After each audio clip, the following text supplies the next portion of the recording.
거친 파도가 암벽에 부딪히는 소리가 끊임없이 울려 퍼지는 작은 섬. 바닷바람이 세차게 몰아치는 이곳에 오래된 등대 하나가 외로이 서 있습니다. 하얀 페인트가 벗겨져 세월의 흔적을 고스란히 드러낸 등대역. 작은 집에서 73살의 김말순이 혼자 살아가고 있어요. 말순은 오늘도 어김없이 등대 주변을 돌며 바다를 바라봅니다. 주름진 손으로 머리카락을 뒤로 넘기며 가방 속에서 조심스럽게 스크랩북을 꺼내들죠. 페리에서 가져온 지역 신문들이 정성스럽게 붙여져 있는 스크랩북의 첫 페이지에는 환하게 웃고 있는 딸 윤소정의 사진이 크게 실려 있습니다.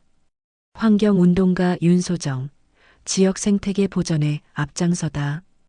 기사 제목을 조용히 읽어내려가는 말순의 입가에 미소가 번집니다. 딸은 환경단체의 대표로서 지역 언론과 방송에 자주 소개되는 유명인이 되었어요. 특히 남편과 함께 환경 영웅 부부로 불리며 많은 사람들의 존경을 받고 있죠. 말순은 스크랩북의 다음 페이지를 넘깁니다. 소정이 나무를 심고 있는 사진, 해변 청소를 하는 모습, 환경보호 캠페인에서 연설하는 장면들이 차례로 나타나요.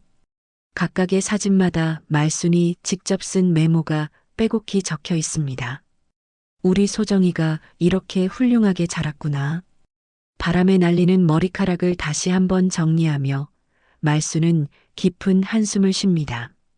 딸 자랑을 할 사람 하나 없는 이 외진 섬에서 스크랩북이 그녀의 유일한 대화 상대인 셈이죠.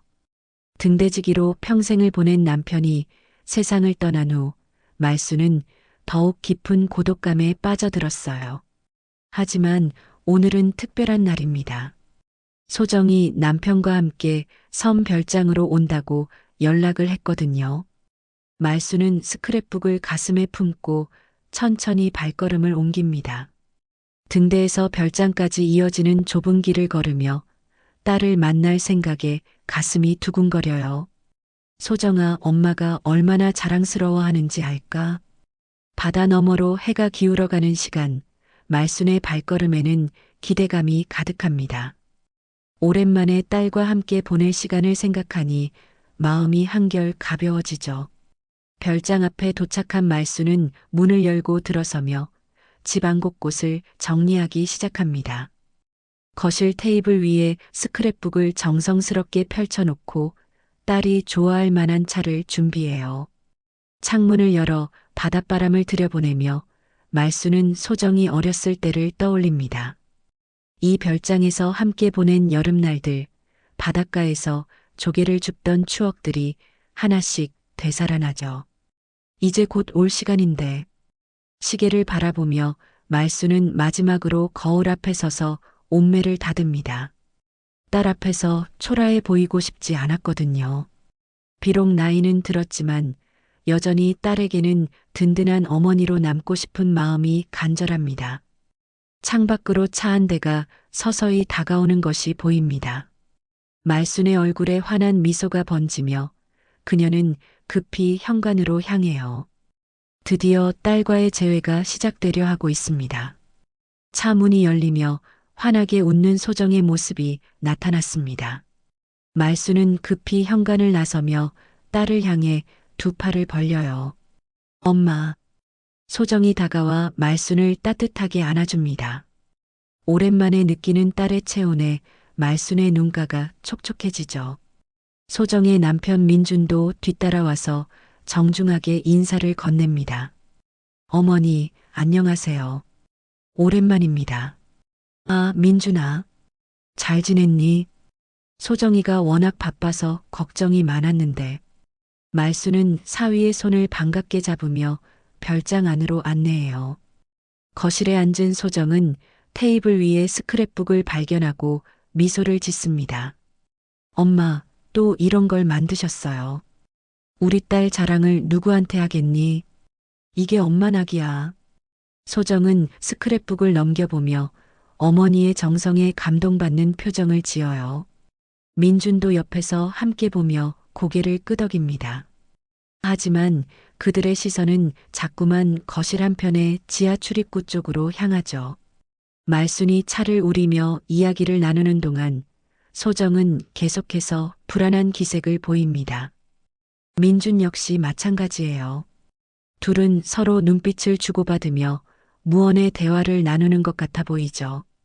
그런데 지하실은 왜 이렇게 막아놨니? 말순이 우연히 지하 출입구 앞에 놓인 가구들을 보며 물어봅니다. 평소에는 열려있던 지하실 입구가 무거운 책장과 의자들로 가로막혀 있어요. 아, 그게요. 소정이 당황한 표정으로 민준을 바라봅니다. 민준은 급히 나서서 설명하기 시작해요. 제습기가 고장이 나서요. 습기가 너무 심해지고 곰팡이도 생기고 해서 일단 막아뒀습니다. 그래. 위험할 수도 있으니까 당분간은 들어가지 마세요. 어머니. 소정의 목소리에는 평소와 다른 긴장감이 묻어납니다. 말수는 고개를 끄덕이며 대수롭지 않게 넘어가려 하지만 딸의 표정이 어딘지 부자연스럽다는 걸 느껴요. 그런데 제습기 고장이면 그냥 새로 사면 되는 거 아니니? 네, 맞아요. 곧 교체할 예정이에요. 지금은 좀 복잡한 상황이라서요. 민준의 대답은 모호하기만 합니다. 말수는 딸 부부의 얼굴을 번갈아 보며 무언가 이상함을 감지하죠. 평소 같으면 이런 사소한 일로 이렇게까지 긴장할 리 없는 소정인데 말이에요. 소정은 급히 화제를 돌리려 합니다. 엄마, 오늘 저녁은 뭐 해드릴까요? 오랜만에 엄마 손맛이 그리워서 왔는데. 그래. 소정이가 어렸을 때 좋아하던 된장찌개 끓여줄게. 말수는 딸의 말에 기뻐하며 부엌으로 향합니다. 하지만 요리를 준비하면서도 계속해서 지하실 쪽이 신경 쓰여요. 무언가 숨기고 있는 듯한 딸 부부의 태도가 마음에 걸리죠. 부엌에서 재료를 준비하는 말순의 귀에 소정과 민준이 작은 소리로 나누는 대화가 들려옵니다. 정말 괜찮을까? 지금은 어쩔 수 없어. 조금만 더 참자. 두 사람의 목소리는 간절하면서도 불안에 차 있어요. 말수는 손을 멈추고 귀를 기울이지만 이내 다시 요리에 집중하려 노력합니다. 저녁 시간이 되자 세 사람은 테이블에 둘러앉아요. 말순이 정성스럽게 차린 밥상 앞에서 소정은 진심 어린 미소를 보입니다. 역시 엄마 손맛이야. 이 맛을 얼마나 그리워했는지 몰라요. 우리 소정이가 좋아하니까 엄마도 기뻐. 하지만 식사 중에도 소정과 민주는 계속해서 지하실 쪽을 의식하는 모습을 보여요. 작은 소리에도 민감하게 반응하며 서로 눈빛을 주고받죠. 말수는 이런 모습들을 하나하나 놓치지 않고 관찰합니다. 딸이 무언가를 숨기고 있다는 확신이 점점 강해져요. 하지만 오랜만에 만난 딸과의 시간을 망치고 싶지 않아서 애써 내색하지 않으려 합니다. 밤이 깊어가며 세 사람은 거실에서 차를 마시며 이런저런 이야기를 나눠요. 소정은 최근 진행하고 있는 환경보호 프로젝트에 대해 열정적으로 설명하지만 여전히 어딘가 불안한 기색을 감추지 못합니다. 말순의 마음 한구석에는 묘한 불안감이 자리 잡기 시작했습니다. 밤이 깊어가며 별장은 고요함에 잠겨들었습니다. 소정과 민주는 객실에서 잠들었고 말수는 거실 소파에 누워 있지만 좀처럼 잠이 오지 않아요. 마음 한구석에 자리 잡은 불안감이 계속해서 그녀를 괴롭히고 있죠. 똑똑똑. 어디선가 규칙적으로 들려오는 물 떨어지는 소리가 고요한 밤의 정적을 깹니다. 말수는 몸을 일으키며 소리의 근원을 찾기 시작해요. 부엌도 화장실도 아니었습니다. 소리는 지하실 쪽에서 들려오고 있었죠. 혹시 수도관이 터진 건 아닐까? 말수는 걱정스러운 마음으로 슬리퍼를 신고 지하실 방향으로 향합니다. 소정과 민준이 막아놓은 가구들을 조심스럽게 옆으로 밀어내며 지하로 내려가는 계단 입구를 열어요. 계단을 한 걸음씩 내려갈 때마다 습기 찬 공기가 코끝을 자극합니다. 제습기 고장이라던 딸의 말이 맞는 것 같았어요. 하지만 이상하게도 곰팡내와 함께 섞여드는 냄새가 있었죠. 마치 새 제품에서 나는 비닐 냄새 같은 것이었습니다.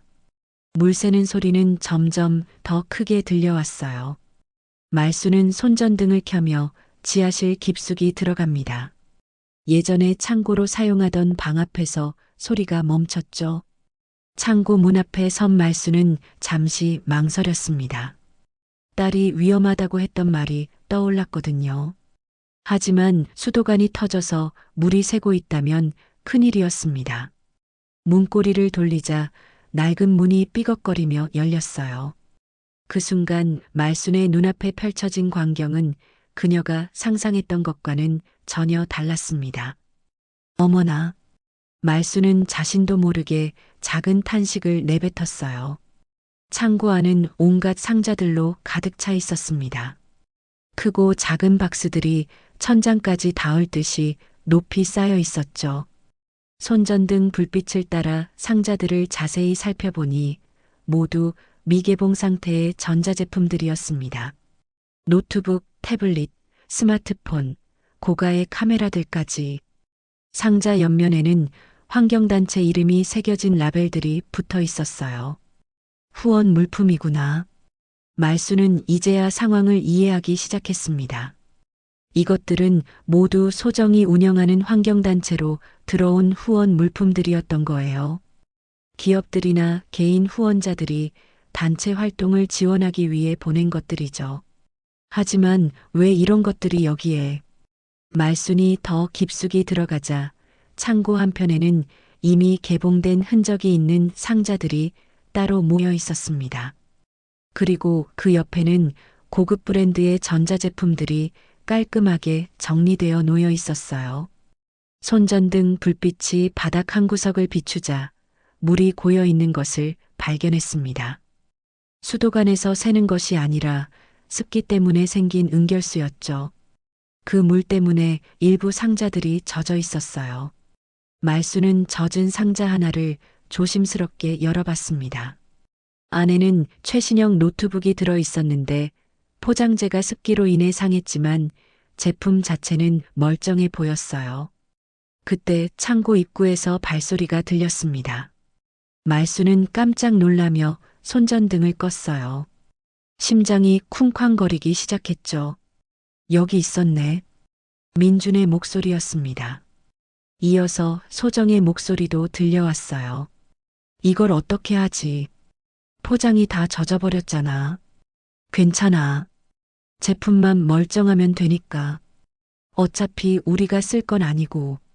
두 사람은 창고 안으로 들어와서 젖은 상자들을 확인하기 시작했습니다. 말수는 상자들 사이에 몸을 숨기고 숨을 죽이며 그들의 대화를 들었어요. 이번 주말에 나머지도 빼내자. 요즘 고가 제품들 시세가 좋다고 하던데. 응. 단체 쪽에서는 모르겠지. 너무 많이 가져가면 의심받을 수 있으니까 조금씩 나눠서 하는 게 좋겠어. 말수는 딸 부부의 대화를 들으며 온몸이 차갑게 식어가는 것을 느꼈습니다. 환경단체에 들어온 후원 물품들을 몰래 빼돌리고 있었던 거였어요. 그것도 고가의 제품들만 골라서 말이죠. 잠깐, 혹시 어머니가 깨신 건 아닐까? 소정이 갑자기 불안한 목소리로 말했습니다. 말수는 더욱 몸을 작게 만들며 발각되지 않으려 노력했어요. 아니야. 깊게 주무시던데. 그래도 빨리 정리하자. 두 사람은 서둘러 몇 개의 상자를 옮기기 시작했습니다. 말수는 그들이 창고를 나갈 때까지 꼼짝도 하지 않고 기다렸어요. 한참 후에야 창고가 다시 조용해졌습니다. 말수는 조심스럽게 손전등을 켜고 창고 밖으로 나왔어요. 다리가 후들거렸지만 최대한 조용히 계단을 올라가 거실로 돌아왔습니다. 소파에 앉은 말수는 방금 목격한 일이 현실인지 의심스러웠어요. 자랑스러운 딸이, 환경 영웅이라고 불리는 딸이 후원 물품을 빼돌리고 있었다는 사실을 받아들이기 힘들었습니다. 다음 날 아침 말수는 잠을 거의 이루지 못한 채 침실에서 나왔습니다. 눈가에는 진한 다크서클이 자리하고 있었고 어깨는 무거운 돌덩이라도 올려놓은 듯 처져 있었어요. 지난밤 목격한 장면들이 끊임없이 머릿속을 맴돌았죠. 설마 딸이 그런 일을. 혼자 중얼거리며 부엌으로 향하는 말순의 걸음은 평소보다 훨씬 느렸습니다. 아침을 준비하면서도 계속해서 딸의 얼굴이 떠올랐어요. 어렸을 때부터 정직하고 올바른 아이였던 소정이 환경 보호를 위해 헌신하는 훌륭한 딸이 정말 그런 일을 저지를 수 있을까요? 엄마, 일찍 일어나셨네요. 소정이 상큼한 미소를 지으며 부엌으로 들어왔습니다. 평소와 다름없는 밝은 표정이었지만 말순의 눈에는 어딘지 어색해 보였어요. 응. 잠이 안 와서. 혹시 편히 못 주무셨어요? 소파가 불편하셨나? 아니야. 괜찮아. 말수는 딸의 얼굴을 유심히 바라봤습니다. 어젯밤 창고에서 들었던 목소리가 정말 소정의 것이었을까요? 어둠 속에서 착각했을 수도 있다는 생각이 들었어요. 민준도 거실에서 나타나 인사를 건넸습니다. 평상시와 다름없는 모습이었지만 말수는 그의 눈빛을 피하게 되었어요. 지난밤의 기억이 너무나 생생했기 때문이죠. 아침 식사를 함께하는 동안 말수는 딸 부부의 일거수일투족을 관찰했습니다. 혹시 어떤 단서라도 있을까 해서였어요.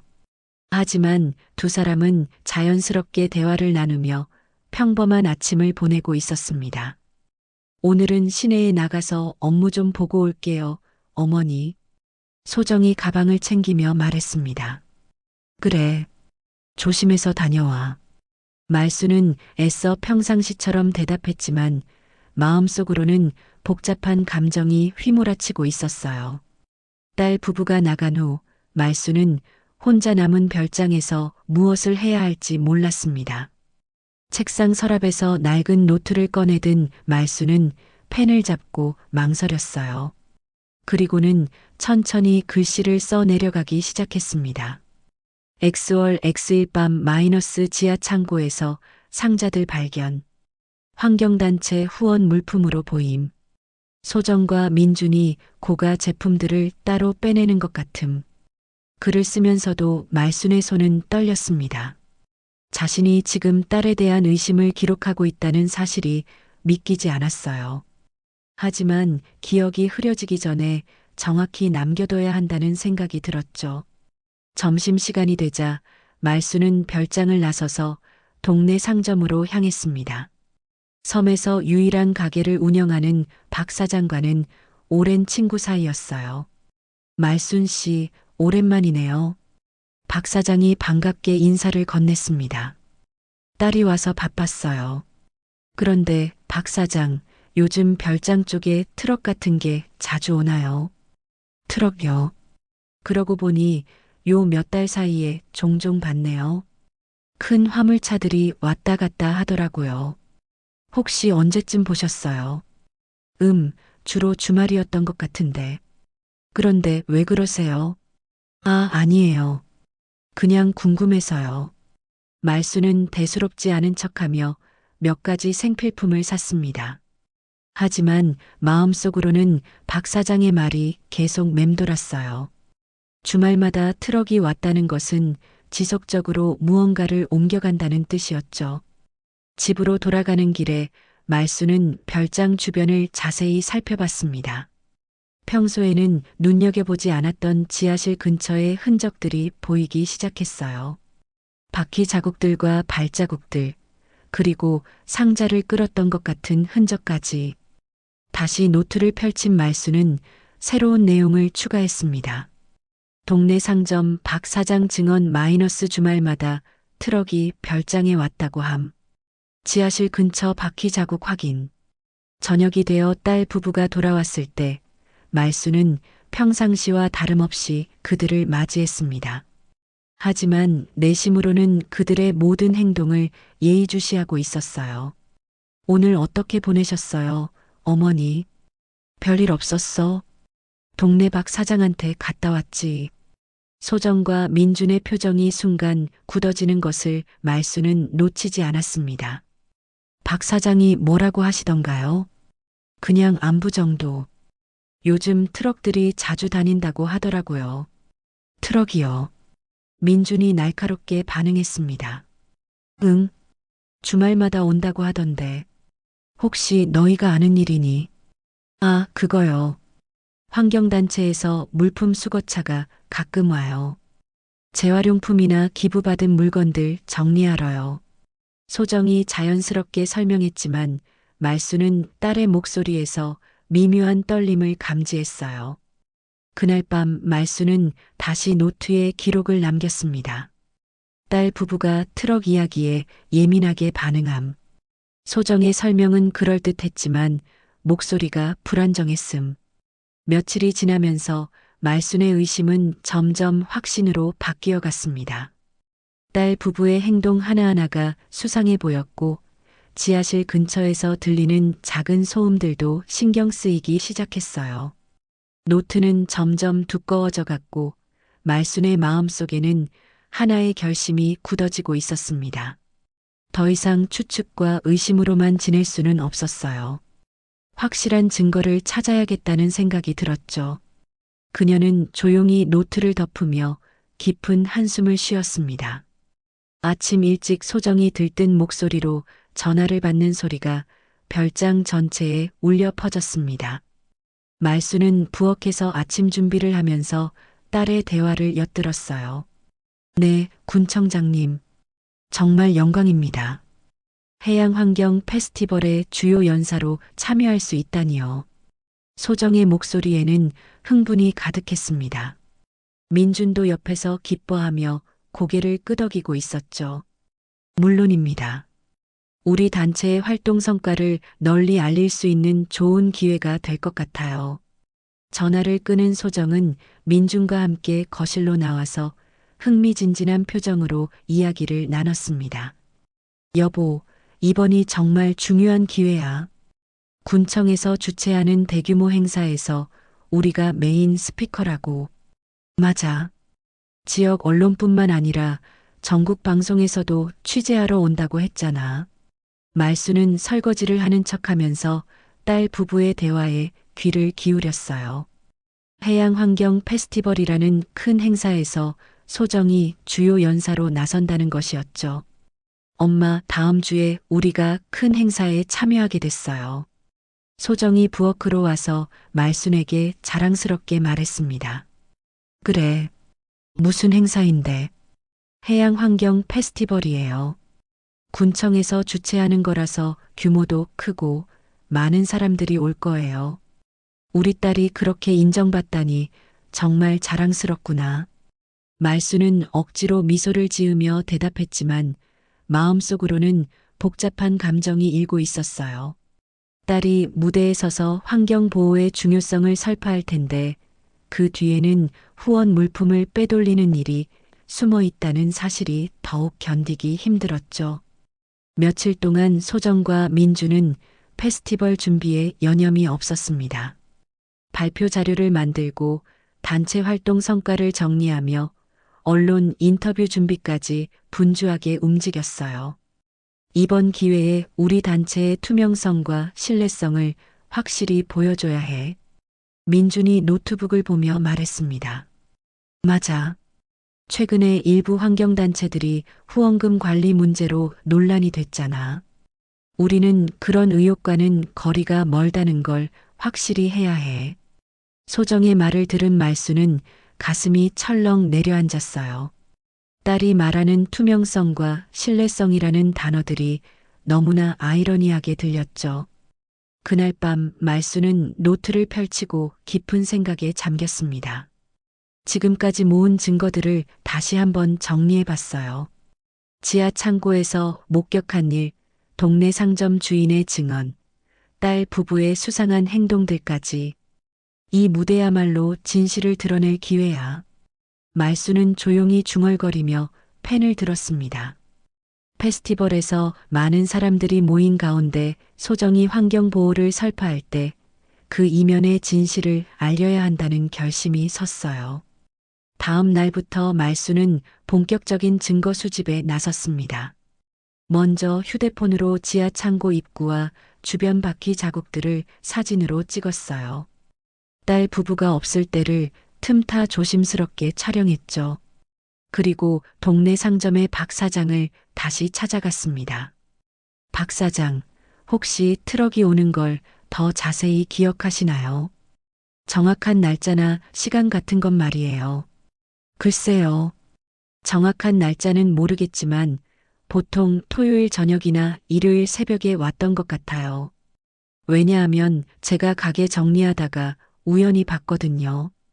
혹시 어떤 사람들이 왔는지도 보셨나요? 아, 그건 잘 모르겠어요.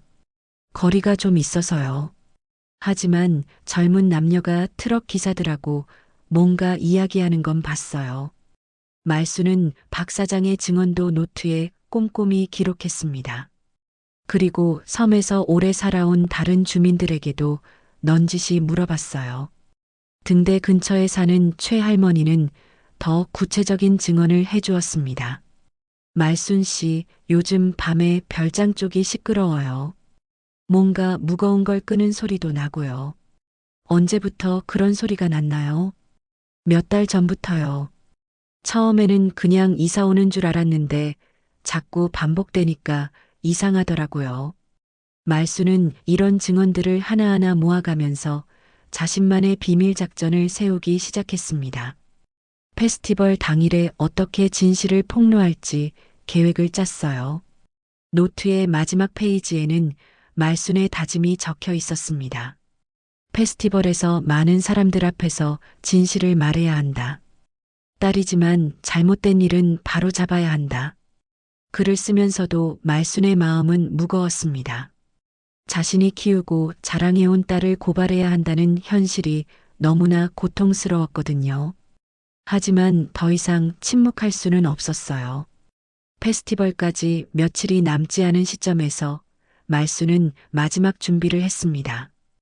휴대폰에 저장된 사진들을 다시 확인하고 노트에 정리된 증언들을 정확한 시간 순으로 재배열했어요. 그리고 무엇보다 중요한 것은 용기였습니다.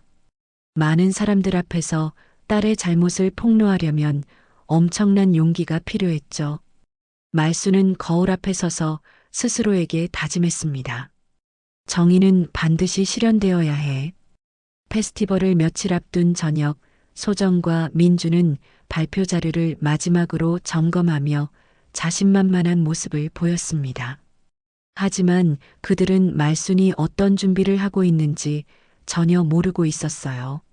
말순은 새벽 5시에 일어나 조용히 거실의 컴퓨터 앞에 앉았습니다. 딸 부부가 깊이 잠들어 있는 시간이었죠. 떨리는 손으로 섬 주민 게시판에 접속한 말수는 한참 동안 키보드 앞에서 망설였어요. 익명이라는 닉네임으로 글을 쓰기 시작했습니다. 환경단체 후원 물품 사용 내역이 궁금합니다. 요즘 기업과 개인이 많은 후원을 하고 있는데 실제로 어떻게 사용되는지 투명하게 공개되면 좋겠어요. 특히 고가의 전자제품들은 어떤 용도로 쓰이는 건가요? 글을 올리고 나서 말수는 가슴이 두근거렸습니다. 이것이 첫 번째 행동이었어요. 딸에게 직접 맞서기 전에 간접적으로 압박을 가하는 것이었죠. 며칠 후 게시판에는 예상치 못한 반응들이 올라오기 시작했습니다. 맞아요. 저희 회사에서도 노트북 몇 대 기부했는데 어떻게 쓰였는지 궁금했어요. 후원 내역 공개하는 게 당연하죠. 다른 단체들도 다 하는데. 투명성이 생명인데 왜 숨기는 걸까요? 말수는 이런 댓글들을 보며 자신만 의심하는 것이 아니라는 걸 깨달았어요. 다른 사람들도 비슷한 의문을 품고 있었던 거죠. 다음 단계는 더욱 대담한 행동이었습니다. 소정이 샤워하는 동안 휴대폰을 몰래 확인한 말수는 환경단체 직원들의 단체 채팅방을 발견했어요. 평소 소정이 비밀번호를 입력하는 것을 유심히 봐뒀던 것이 도움이 되었죠. 단톡방에 들어간 말수는 조심스럽게 메시지를 남겼습니다. 요즘 후원 물품 관리에 대한 질문이 많이 들어오는데 어떻게 대응하면 좋을까요? 투명하게 공개하는 게 맞는 것 같은데요. 소정의 계정으로 보낸 이 메시지는 단톡방에 작은 파문을 일으켰습니다. 대표님, 갑자기 왜 그런 말씀을 하세요? 혹시 무슨 문제라도 있나요? 후원 물품은 항상 규정대로 사용하고 있잖아요. 말수는 급히 메시지를 지우고 휴대폰을 원래 자리에 두었어요. 하지만 이미 늦었죠. 직원들 사이에는 의심의 씨앗이 뿌려진 상태였습니다. 그날 저녁 소정이 전화를 받는 모습은 평소와 달랐어요. 표정이 굳어 있었고 목소리도 날카로웠죠. 무슨 소리예요? 우리가 후원 물품을 빼돌린다고요. 소정의 목소리가 점점 높아졌습니다. 민준도 옆에서 긴장한 표정으로 지켜보고 있었어요. 그런 근거 없는 소문은 즉시 중단시켜 주세요. 우리 단체는 창립 이래 한 번도 그런 일이 없었어요. 전화를 끊은 소정은 민준과 심각한 표정으로 대화를 나눴습니다. 여보, 이거 심각한 상황이야. 후원자들 사이에서 의심이 퍼지고 있어. 어디서 이런 소문이 나온 걸까? 우리가 그렇게 조심했는데 페스티벌 전에 이런 일이 생기다니. 완전히 이미지가 타격받겠어. 말수는 부엌에서 설거지를 하는 척하면서 그들의 대화를 들었어요. 계획이 효과를 보고 있다는 것을 알 수 있었죠. 다음 날부터 소정과 민주는 더욱 분주해졌습니다. 전화 통화가 잦아졌고 노트북 앞에 앉아 있는 시간도 늘어났어요. 후원자들한테 일일이 연락해서 해명해야 해. 자료도 다시 정리하고 회계장부도 완벽하게 만들어야 해. 페스티벌에서 이런 의혹들을 완전히 불식시켜야 해. 두 사람은 마치 전쟁을 치르듯 준비에 몰두했습니다. 하지만 그들이 바쁘게 움직일수록 말순의 의심은 더욱 확신으로 바뀌어 갔어요. 일주일 후 지역 언론에서도 환경단체의 후원 물품 관리에 대한 기사가 나오기 시작했습니다. 직접적으로 소정의 단체를 언급하지는 않았지만 업계 전반의 투명성 문제를 다룬 것이었죠. 기사를 본 소정은 더욱 초조해졌습니다. 이거 완전 우리를 겨냥한 거야. 페스티벌 직전에 이런 기사가 나오다니. 괜찮아. 오히려 기회야. 페스티벌에서 우리가 얼마나 깨끗한지 보여주면 돼. 민준이 소정을 달래며 말했습니다. 맞아. 더 큰 쇼를 준비하자. 완벽한 투명성을 보여주는 거야. 두 사람은 페스티벌 발표 내용을 전면 수정하기 시작했어요. 단순한 환경 보호 활동 소개가 아니라 단체의 투명한 운영과 후원 물품 관리 시스템을 강조하는 내용으로 바꾼 것이었죠. 말수는 이런 모습들을 지켜보며 복잡한 감정에 휩싸였습니다. 한편으로는 자신의 계획이 효과를 보고 있다는 것에 안도했지만 다른 한편으로는 딸이 고통받는 모습을 보는 것이 힘들었어요. 밤늦게까지 준비에 매달리는 딸을 보며 말수는 여러 번 진실을 말하고 싶은 충동을 느꼈습니다. 하지만 그때마다 지하 창고에서 목격한 장면이 떠올랐죠. 페스티벌까지 이틀을 남겨둔 밤 말수는 거울 앞에 서서 자신의 모습을 바라봤습니다. 며칠 사이에 살이 빠져 보였고 눈가의 다크서클도 깊어졌어요. 정신적, 육체적으로 지쳐가고 있었죠. 하지만 말순의 결심은 여전히 단단했습니다. 거울 속 자신에게 다시 한번 다짐했어요. 끝까지 해내야 해. 정의를 위해서. 그날 밤 말순은 마지막으로 노트를 정리했습니다. 지금까지 모은 모든 증거와 증언들을 시간순으로 배열하고 페스티벌에서 어떻게 발표할지 구체적인 계획을 세웠어요. 내일 모레면 모든 것이 밝혀질 것이었습니다. 해양환경 페스티벌 당일 섬의 중앙광장은 그 어느 때보다 화려했습니다. 파란색과 초록색으로 장식된 무대 위에는 거대한 LED 스크린이 설치되어 있었고 300여 명의 관객들이 객석을 가득 메우고 있었어요. 지역 방송국 카메라들이 무대를 향해 있었고 기자들도 여러 명 참석해 있었죠. 말수는 관객석 뒤편 구석자리에 조용히 앉아 있었습니다. 검은색 옷을 입고 모자를 깊숙이 눌러 쓴 채 가방 속에는 USB 하나가 들어 있었어요. 지난 며칠 동안 밤잠을 설쳐가며 만든 영상이 담긴 USB였죠. 무대 위에서는 군청장의 개회사가 이어지고 있었습니다. 오늘 이 자리에 우리 지역이 자랑하는 환경 영웅 윤소정 대표님과 민준 씨를 모시게 되어 정말 영광입니다. 박수가 터져 나오는 가운데 소정과 민준이 무대 위로 올라왔어요. 두 사람은 환한 미소를 지으며 관객들에게 손을 흔들었지만 말순의 눈에는 그들의 표정이 어딘지 긴장되어 보였습니다. 소정이 마이크 앞에 섰습니다. 화려한 조명이 그녀를 비추는 가운데 준비해온 연설을 시작했어요. 안녕하세요. 푸른 바다 환경보호단 대표 윤소정입니다. 관객들의 박수가 이어졌습니다. 소정은 잠시 감정에 벅찬 듯 눈물을 글썽였어요. 저희는 지금까지 맑고 푸른 바다를 지키기 위해 달려왔습니다. 많은 분들의 후원과 성원 덕분에 여기까지 올 수 있었어요. 민준도 옆에서 고개를 끄덕이며 감동적인 표정을 지었습니다. 무대 위의 모습은 정말 환경을 사랑하는 부부처럼 보였어요.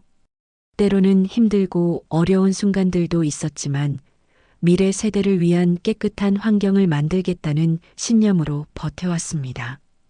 소정의 목소리에는 진실한 감정이 담겨 있는 것 같았습니다. 관객들도 감동받은 표정으로 연설을 듣고 있었죠. 저희는 항상 투명하고 정직한 단체 운영을 원칙으로 해왔습니다. 후원해주신 모든 분들께 진심으로 감사드리며 그 순간 소정의 목소리가 잠시 떨렸습니다. 최근 일어난 의혹들이 떠올랐던 것 같았어요.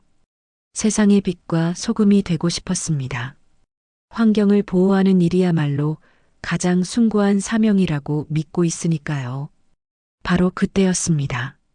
무대 뒤편의 스크린이 갑자기 암전되었어요.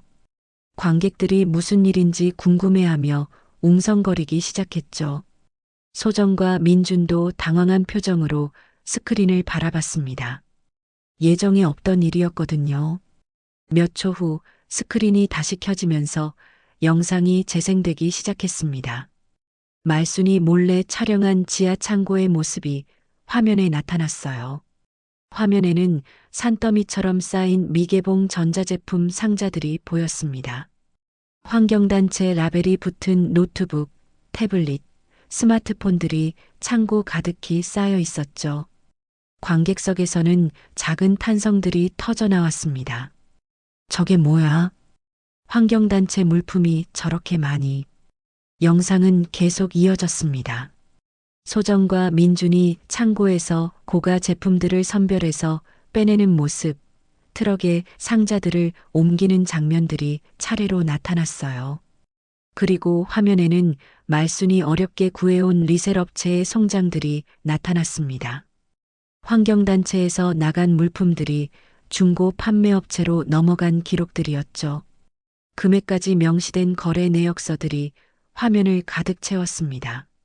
수백만 원에서 수천만 원에 이르는 거래들이 수개월간 지속되어 왔다는 것을 보여주고 있었어요. 관객석은 점점 소란스러워졌습니다. 이게 진짜야. 후원 물품을 팔아서 돈을 벌었다는 거야. 무대 위의 소정과 민주는 얼굴이 하얗게 질렸습니다. 소정은 마이크를 잡은 손이 떨리고 있었고 민주는 급히 무대 뒤편으로 뛰어가려 했어요. 하지만 영상은 멈추지 않았습니다. 마지막에는 말순의 음성이 흘러나왔어요. 이 모든 증거들은 제가 직접 목격하고 수집한 것입니다. 환경을 보호한다며 선량한 시민들의 후원을 받고 그 물품들을 팔아서 개인적인 이익을 취하는 행위를 더 이상 묵과할 수 없어서 이렇게 공개합니다. 관객들 사이에서는 분노의 목소리들이 터져 나오기 시작했습니다. 사기꾼들이야. 우리가 믿고 후원했는데 돈 돌려받아야 해. 기자들도 급히 카메라를 돌리며 상황을 촬영하기 시작했어요. 이것은 단순한 환경 페스티벌이 아니라 대형 스캔들의 현장이 되어버린 것이었죠. 소정은 마이크를 들고 해명하려 했지만 관객들의 야유 소리에 목소리가 묻혔습니다. 잠깐만요. 이건 오해입니다. 저희는 하지만 이미 늦었어요. 영상 속 증거들은 너무나 명확했고 관객들의 분노는 걷잡을 수 없이 커져가고 있었습니다. 민주는 소정의 손을 잡고 무대에서 내려가려 했지만 기자들이 몰려들어 질문을 쏟아냈어요. 정말 후원 물품을 개인적으로 판매한 게 맞나요? 그 돈은 어디에 썼나요? 소정은 눈물을 흘리며 고개를 저었지만 어떤 해명도 설득력이 없어 보였어요. 말수는 관객석에서 이 모든 상황을 지켜보며 복잡한 감정에 휩싸였습니다. 계획대로 진실이 밝혀졌지만 딸이 무너지는 모습을 보는 것은 고통스러웠어요. 무대는 완전한 혼란에 빠졌고 페스티벌은 예상치 못한 방향으로 끝나게 되었습니다. 페스티벌장은 순식간에 아수라장이 되었습니다. 관객들의 분노한 목소리와 기자들의 카메라 셔터 소리가 뒤섞인 가운데 이미 대기하고 있던 경찰들이 무대 위로 올라갔어요. 말순이 미리 신고해둔 덕분이었죠. 윤소정 씨, 민준 씨 후원금 횡령 및 사기 혐의로 체포합니다. 경찰관의 차가운 목소리가 마이크를 통해 울려 퍼졌습니다. 소정은 눈물을 흘리며 고개를 저었지만 이미 수갑이 채워지고 있었어요. 아니에요. 정말 아니라고요. 저희는 환경을 위해서. 하지만 소정의 절규는 관객들의 야유에 묻혔습니다. 민준도 창백한 얼굴로 체포되면서 무력하게 고개를 떨어뜨렸어요. 말수는 관객석 뒤편에서 이 모든 광경을 지켜보고 있었습니다. 기대했던 순간이었지만 실제로 딸이 수갑을 차고 끌려가는 모습을 보니 마음이 착잡했어요. 그럼에도 불구하고 그녀의 눈빛은 차갑게 식어 있었죠. 기자들이 말순을 발견하고 몰려들었습니다. 혹시 제보자이신가요? 어떻게 이런 증거들을 수집하게 되셨나요? 카메라 플래시가 번쩍이는 가운데 말순은 침묵을 지켰습니다. 어떤 해명도 어떤 변명도 하고 싶지 않았어요. 진실이 모든 것을 말해주고 있었으니까요. 소정이 경찰차로 끌려가면서 마지막으로 말순을 찾는 듯한 눈빛을 보냈습니다. 하지만 말순은 고개를 돌려버렸어요. 더 이상 그 시선을 마주할 수 없었죠. 며칠 후 섬은 다시 평온을 되찾았습니다. 언론의 관심도 점차 다른 곳으로 옮겨갔고 관광객들도 떠났어요. 하지만 말순의 마음은 여전히 무거웠습니다. 그날 아침 동네 상점의 박 사장이 말순을 찾아왔어요. 말순 씨, 정말 고생 많으셨어요. 용기 있는 일을 하셨네요. 별 말씀을요. 당연한 일을 했을 뿐이에요. 그런데 말순 씨, 혹시 시간 있으시면 우리 함께 뭔가 해보는 게 어떨까요? 박 사장의 제안은 뜻밖이었습니다. 섬 주민들과 함께 작은 해양 쓰레기 공방을 만들어 보자는 것이었어요. 요즘 바다에 쓰레기가 너무 많아요. 아이들한테도 환경의 소중함을 알려주고 싶고요. 말수는 잠시 생각에 잠겼습니다. 딸이 했던 환경 보호 활동이 거짓이었다면 자신이라도 진짜 환경 보호를 해보고 싶다는 생각이 들었어요. 좋은 생각이네요. 함께 해보죠. 일주일 후 섬의 작은 빈 건물이 해양 쓰레기 공방으로 탈바꿈했습니다. 말순과 박 사장, 그리고 몇 명의 주민들이 함께 만든 공간이었어요. 공방에서는 바다에서 건져 올린 플라스틱 병들을 화분으로 만들고 폐그물로 가방을 만드는 작업이 이루어졌습니다. 단순하지만 진정한 의미가 있는 일들이었죠. 할머니, 이렇게 하는 거 맞아요. 섬의 어린이들이 말순에게 다가와 질문을 했습니다. 말순은 아이들의 순수한 눈빛을 보며 마음이 따뜻해지는 것을 느꼈어요. 그래, 맞아. 이렇게 하면 버려진 것들도 다시 쓸모 있는 물건이 되는 거야. 아이들은 신기해하며 열심히 따라했습니다. 어르신들도 하나둘 참여하기 시작했어요. 모두가 함께 만들어가는 진정한 공동체였죠. 저녁 시간이 되자 말순은 혼자 등대로 향했습니다. 옛날 남편과 함께 지켰던 그곳에서 바다를 바라보는 것이 요즘의 일과가 되었어요. 바닷바람이 말순의 머리카락을 흩날렸습니다. 파도 소리가 끊임없이 들려오는 가운데 그녀는 조용히 중얼거렸어요. 소정아, 내가 정말 하려던 일이 이런 것이었을 텐데. 딸에 대한 원망보다는 안타까움이 더 컸습니다. 환경을 사랑한다던 딸이 정작 환경보다 돈을 택했다는 사실이 여전히 슬펐어요. 하지만 말순은 더 이상 과거에 얽매이고 싶지 않았습니다. 대신 앞으로 할 수 있는 일들에 집중하기로 했어요. 다음 날 공방에는 더 많은 사람들이 찾아왔습니다. 소문을 듣고 온 다른 섬 주민들, 그리고 환경에 관심 있는 젊은이들까지. 말순 할머니, 저희도 함께 할 수 있을까요? 물론이죠. 모두 함께 하는 거예요. 말순은 환하게 웃으며 사람들을 맞이했습니다. 이곳에서는 거짓된 구호나 허황된 약속이 아니라 작지만 진실한 행동들이 이어지고 있었어요. 해가 저물 무렵 말순은 공방 앞 작은 의자에 앉아 바다를 바라봤습니다. 아이들의 웃음소리와 어르신들의 대화소리가 뒤에서 들려왔어요. 등대의 불빛이 천천히 바다를 비추기 시작했습니다. 말순의 남편이 수십 년간 지켜온 그 빛이 이제는 새로운 희망의 상징처럼 느껴졌어요.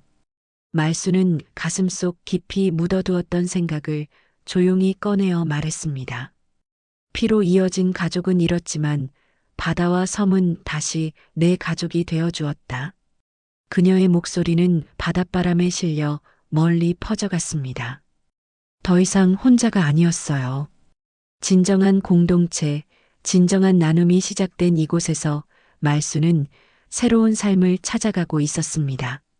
등대의 불빛은 밤새도록 바다를 비추며 길을 잃은 배들에게 안전한 항구를 알려주었습니다.